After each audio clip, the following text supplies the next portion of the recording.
오늘 말씀은 갈라디아서 1장 11절로 24절까지 말씀입니다. 형제들아, 내가 너희에게 알게 하노니 내가 전한 복음은 사람의 뜻을 따라 된 것이 아니니라. 이는 내가 사람에게서 받은 것도 아니요 배운 것도 아니요 오직 예수 그리스도의 계시로 말미암은 것이라. 내가 이전에 유대교에 있을 때에 행한 일을 너희가 들었거니와 하나님의 교회를 심히 박해하여 멸하고 내가 내 동족 중 여러 연갑자보다 유대교를 지나치게 믿어 내 조상의 전통에 대하여 더욱 열심히 있었으나 그러나 내 어머니의 태로부터 나를 택정하시고 그의 은혜로 나를 부르시니가 그의 아들을 이방에 전하기 위하여 그를 내 속에 나타내시기를 기뻐하셨을 때에 내가 곧 혈육과 의논하지 아니하고 또 나보다 먼저 사도된 자들을 만나려고 예루살렘으로 가지 아니하고 아라비아로 갔다가 다시 다메섹으로 돌아갔노라. 그 후 3년 만에 내가 게바를 방문하려고 예루살렘에 올라가서 그와 함께 15일을 머무는 동안 주의 형제 야고보 외에 다른 사도들을 보지 못하였노라. 보라, 내가 너희에게 쓰는 것은 하나님 앞에서 거짓말이 아니로다. 그 후에 내가 수리아와 길리기아 지방에 이르렀으나 그리스도 안에 있는 유대의 교회들이 나를 얼굴로는 알지 못하고 다만 우리를 박해하던 자가 전에 멸하려던 그 믿음을 지금 전한다 함을 듣고 나로 말미암아 하나님께 영광을 돌리니라. 아멘. 바울이 전했던 복음은 죄인의 구원이 오직 예수 그리스도를 믿음으로만 가능하다는 것이었습니다. 이것이 바울 복음의 핵심입니다. 바울의 이 메시지는 이단을 구별하는 기준이면서 참된 신자가 누구인가를 가리는 잣대이기도 합니다. 이렇게 중요한 내용이기에 바울은 자신이 전하는 복음이 옳다는 것을 증명해야 했습니다. 우리가 바울이 전한 복음을 믿음의 척도로 받아들일 수 있는 근거가 무엇입니까? 복음은 바울이 인간의 의지나 학문적인 지성으로 만들어낸 창작물이 아닙니다. 사도 바울이 하나님을 만나기 전 유대교에 몸담고 있을 때에 그는 복음의 반대자요 핍박자였습니다. 그는 예수님을 믿는 사람들을 지독하게 박해하였습니다. 예루살렘에서 그리스도인이라면 남녀노소를 불문하고 잡아 옥에 가두었습니다. 그는 유대교 종파 중 가장 엄격한 바리새파 사람이었습니다. 그의 모든 유대교 배경과 지성은 그리스도의 복음에 대해 강렬한 거부감을 갖도록 그의 잘못된 열정을 부추겼습니다.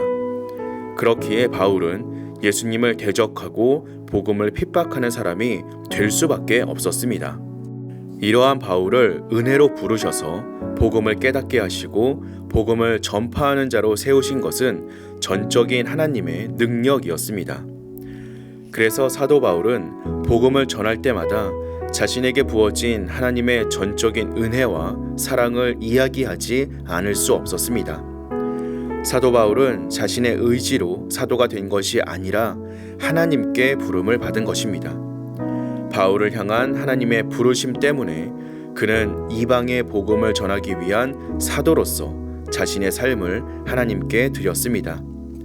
그렇기 때문에 우리는 바울의 복음에 귀를 기울일 수 있습니다. 사도 바울은 오직 은혜로 부르시고 그를 사용하신 신실하신 하나님의 역사를 믿기 때문입니다. 바울은 사람에게 복음을 배우지 않았습니다. 하나님이 그를 태에서부터 택하시고 은혜로 부르셔서 이방의 사도로 세우셨을 때 그는 어떤 사람과도 이 문제에 대해 의논하지 않았습니다. 또 앞서 사도가 된 자들에게 배우기 위하여 예루살렘으로 가지도 않았습니다. 오히려 바울은 주님을 더 알기 위해 아라비아로 갔습니다. 그곳은 유대교와도 복음의 성지인 예루살렘과도 동떨어진 곳이었습니다. 그곳에서 바울은 말씀 안에서 성령께서 계시하고 조명해 주시는 복음의 빛을 경험하였습니다. 아라비아에서 보낸 3년간의 훈련 기간을 마치고 나서야 그는 비로소 베드로를 만나기 위해 예루살렘을 방문합니다. 그가 베드로를 만난 기간은 고작 15일에 불과했습니다. 사도 바울이 이렇게 자신의 행적을 언급하는 이유는 한 가지입니다. 자신이 전하는 복음은 사람들에게서 배운 이론도 신념 체계도 아니라는 것입니다. 바울은 자기가 전하는 것이 오직 예수 그리스도로부터 온 것임을 말하고 싶었습니다. 그렇기 때문에 바울의 복음을 받아들이지 않는 것은 곧 죄인들을 위해 구원을 이루신 예수님을 받아들이지 않는 것입니다. 우리는 주님이 계시하신 복음을 떠나 다른 복음에 오염되지 않도록 진리의 말씀을 굳건하게 붙잡아야 합니다.